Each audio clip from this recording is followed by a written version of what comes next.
6 national news channel కు స్వాగతం. నేటి ముఖ్యాంశాలు. ముఖ్యంగా ఈ రోజు సింగనమల నియోజకవర్గంలోని గార్లదిన్నె మండలంలో ఇల్లూరు, ముట్టిమడుగు, రామదాస్పేట, అలాగే అంకంపేట, గుడ్డాలపల్లి, సిరివరం మీద ఈరోజు ఎన్నికల ప్రచార కార్యక్రమం నిర్వహించబడతా ఉంది. ఎన్నికలు దగ్గరకు వస్తున్న సమయంలో ఎన్నికల ప్రచారాన్ని కూడా కొంచెం వేగం చేసి అందరి కుటుంబాల దగ్గరికి వెళ్ళి కలవడం జరుగుతూ ఉంది.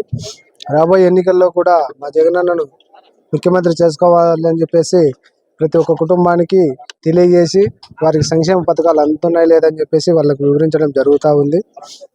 అలాగే జగన్మోహన్ రెడ్డి గారి పరిపాలన గురించి కూడా ఈరోజు తెలుగుదేశం పార్టీ వాళ్ళు కూడా మాట్లాడడం జరిగింది. జగన్మోహన్ రెడ్డి గారి మా ముఖ్యమంత్రి శ్రీ వైఎస్ జగన్మోహన్ రెడ్డి గారి పరిపాలన 2019 నుంచి 24 వరకు దాదాపు 2,50,000 కోట్ల రూపాయలు ఈరోజు ప్రజా సంక్షేమం జరిగింది. నాన్ డిపిటీ ద్వారా దాదాపు 1,50,000 కోట్ల రూపాయలు కూడా జరిగి దాదాపు 4 లక్షల కోట్ల రూపాయలు ఈరోజు ఆంధ్రప్రదేశ్లో ప్రజా సంక్షేమం అభివృద్ధి ధ్యేయంగా ఈరోజు రాష్ట్ర ప్రజలందరికీ అందించడం జరిగింది. ఆల్రెడీ తెలుగుదేశం పార్టీ అభ్యర్థులు ఈరోజు మాట్లాడుతున్నారు. తెలుగుదేశం పార్టీ వాళ్ళు ఆల్రెడీ 2014 నుంచి 19 వరకు మీరు ముఖ్యమంత్రిగా చంద్రబాబు నాయుడు గారు ఉన్నారు. అందుకే జగన్మోహన్ రెడ్డి గారి పరిపాలన మీద, చంద్రబాబు నాయుడు గారి పరిపాలన మీద ఆలోచన చేసి 2019లో చంద్రబాబు నాయుడు గారిని ఇంటికి పంపించి అలాగే ప్రజలు కూడా విసుగు చెంది 2019లో ఇంటికి పంపించడం జరిగింది. 2024లో కూడా ప్రజలు కూడా విసుగు చెందుతున్నారు. తెలుగుదేశం పార్టీ అంటే జగనన్న ఇంత సంక్షేమం అందిస్తున్నాడు కాబట్టి ఈరోజు ప్రజలు కూడా జగనన్న వైపే ఉన్నారు. మరి ఏ సందర్భంలో ఎక్కడ ఏం చెప్పాలో తెలియకుండా మాట్లాడుతున్నారు. కనీసం ఈ పథకాలు అందజేస్తాము, ఈ పథకాలు ఇస్తాము, 660 చెప్పేసి 6 పథకాలకు వచ్చినారు. ఈరోజు సూపర్ 6 అంట.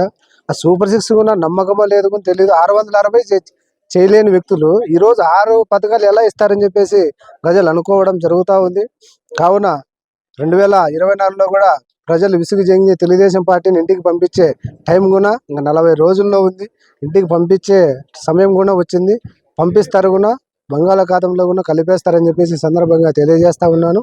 లోకలైజేషన్ కూడా చేయలేదు. వాటర్ సమస్య, వాటర్ ఉంటే ఎలా చనిపోతారని చెప్పేసి ఈ విషయం కూడా అన్నారు. అసలు లోకలైజేషన్ అంటే ఏమనేది కూడా మీరు తెలుసుకోవాల్సిన అవసరం ఉంది. దాదాపు సింగనమల చెరువు ఆయకట్టు కింద ఈరోజు మా ఎమ్మెల్యే జొన్నలగడ్డ పద్మావతి గారు కూడా ఎన్నో ఏళ్ళుగా ఎమ్మెల్యేలు, మంత్రులు సింగనమల నియోజకవర్గానికి పనిచేశారు. కానీ ఎవరే కానీ ఇంతవరకు సింగనమల చెరువును లోకలైజేషన్ చేసిందే లేదు. కానీ మా ఎమ్మెల్యే జొన్నలగడ్డ పద్మావతి గారు వచ్చిన తర్వాత సింగనమల చెరువును లోకలైజ్ చేసి 50 ఏళ్ల చరిత్రను తిరగరాసిన ఘనత కూడా మా ఎమ్మెల్యే జొన్నలగడ్డ పద్మావతి గారు అని చెప్పేసి సందర్భంగా తెలియజేస్తా ఉన్నాను. అలాగే 45 చెరువులకు నీళ్ళు ఇచ్చిన ఘనత కూడా మా ఎమ్మెల్యే జొన్నలగడ్డ పద్మావతి గారిదే. అలాగే దాదాపు సింగనమల చెరువు ఆయకట్టు కింద దాదాపు 2,500 నుంచి 3,000 ఎకరాలు కూడా ఈరోజు సాగు అవుతా ఉంది. ప్రతి సంవత్సరం కూడా వరి పంటలు, అలాగే జొన్న, మొక్కజొన్న ఇలా రకరకాల పంటలు కూడా వేసుకొని ఈరోజు రైతులు కూడా హర్షం వ్యక్తం చేస్తూ ఉన్నారు. జగనన్న కూడా రైతు భరోసా ఇచ్చి రైతు పెట్టుబడికి కూడా ఈరోజు సాయం చేయడం జరుగుతూ ఉంది. ఇంత చేస్తున్న రైతులకు జగనన్న కూడా ఖచ్చితంగా జగనన్ననే ముఖ్యమంత్రి చేసుకోవాలని చెప్పేసి రైతులు కూడా ధీమా వ్యక్తం చేస్తూ ఉన్నారు. కావున ఇంకో విషయం కూడా ఏదో జీవో అంటున్నారు. జీవోకు జియోకు తేడా తెలియదు. కనీసం జీవో అనే విషయం అన్నా మాట్లాడండి. గవర్నమెంట్ రాటని చెప్పేసి జీవోకు జియోకు కూడా తెలుసుకొని మాట్లాడండి. ఈరోజు తెలుగుదేశం పార్టీ వాళ్ళు మాట్లాడుతున్నారు. జీవో అనేది పోయి జియో అంటున్నారు. ఒకసారి గుర్తు పెట్టుకొని దాన్ని కొంచెం బాగా మాట్లాడాల్సిందిగా విజ్ఞప్తి చేస్తా ఉన్నాను. చంద్రబాబు నాయుడు గారు కూడా దళితులను ఎవరైనా ఎస్సీ కులంలో పుట్టాలా అని చెప్పేసి ఇంతకుముందే అన్నారు. బీసీలకు కూడా తోకలు కత్తిరిస్తా అని కూడా అన్నారు.